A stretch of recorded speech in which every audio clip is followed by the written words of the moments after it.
Hello gas, আজকে আমরা যাব সীতাকুণ্ড চন্দ্রনাথ পাহাড়ে। সো ট্রেনে করে যাব। তো প্রথমে চলে আসলাম কুমিরা। তো কুমিরা হচ্ছে সীতাকুণ্ডের পরের স্টেশন। তো এখান থেকে আমাদের ব্যাক করতে হবে।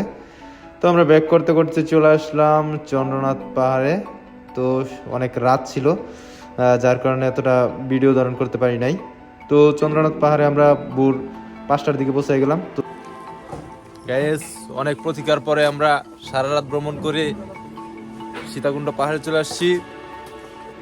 গায়েস, সারা রাত জার্নি করার পরে সকালবেলার পাহাড়ের চূড়াটা দেখতে অসাধারণ লাগতেছিল। তো আমরা খুব সুন্দরভাবে পাহাড়ের দিকে আগাচ্ছি। এখানে হচ্ছে একটা ম্যাপ, সীতাকুণ্ডের সকল ম্যাপ। তো একটা সরু পথ ছিল, আমরা ভাবছিলাম হয়তো মানে এতটা কঠিন হবে না, কিন্তু আসলে ওঠার পর বুঝতে পারছি এটা কতটা উপরে। তো উপরের মন্দিরে ওঠার জন্য আমরা অনেক চড়াই উতরাই পার করেছি। আর রাস্তায় ছিল কয়েকটা বানর, তাদের সাথে অনেক মজা করেছি। বানরগুলো মাঝে মাঝে একটু আক্রমণও করতেছিল, তো তার জন্য আমরা সাবধানে উপরে উঠতেছিলাম। তো একজন তো ভয় পেয়ে আর উপরে উঠতে চাইছিল না, তো আমরা জোর করে উপরে উঠালাম। আসলে সব মিলিয়ে অসাধারণ একটি দৃশ্য, যা হচ্ছে আপনারা ফোনে দেখলে বুঝতে পারবেন না, আপনাদের গিয়ে উপভোগ করতে হবে। তো এখানে কিন্তু অনেক উঁচু, আমরা হচ্ছে ফোনে ওইরকমভাবে দেখাইতে পারি নাই, বা হচ্ছে ভিডিও ধারণ করে ওইরকমভাবে দেখাইতে পারি নাই। অনেকগুলো বানর ছিল, অনেক মজা হয়েছে। তো আপনারাও যেতে পারেন, খুব সুন্দর রাস্তা। ঢাকা থেকে চট্টগ্রামের ট্রেন ধরবেন, একটা লোকাল ট্রেন আছে, সেটা হচ্ছে সীতাকুণ্ডে গিয়ে দাঁড়ায়। আর যদি হচ্ছে একটু ভালো ট্রেনে যেতে চান তাহলে হচ্ছে পরবর্তী স্টেশন কুমিরাতে চলে যেতে পারেন। এখানে অসাধারণ দৃশ্য, যা হচ্ছে আপনাদের বোঝাতে পারবো না। জাস্ট ওয়াও, অ্যামেজিং দৃশ্য।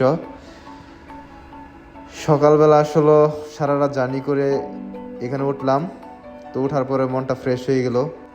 পাহাড়ের উপর থেকে যে পরিমাণ বাতাস আমাদের গায়ে লাগতেছিল, মানে এক কথাই কষ্ট হচ্ছিল, কিন্তু মানে এটা ফিল হচ্ছিল না, মানে অন্যরকম একটা দৃশ্য। তো আপনারা গেলে হয়তো বুঝতে পারবেন। তো তারপর আবার ওঠা শুরু করলাম। মাঝখানে আমরা বিরতিতে ছিলাম, একটু ছবি তুলে নিলাম, কিছু ভিডিও করে নিলাম, আবার শুরু করলাম উপরে ওঠা। গ্যাস, আমরা চলে আসছি মন্দিরে, শ্রী শ্রী চন্দ্রনাথ মন্দির।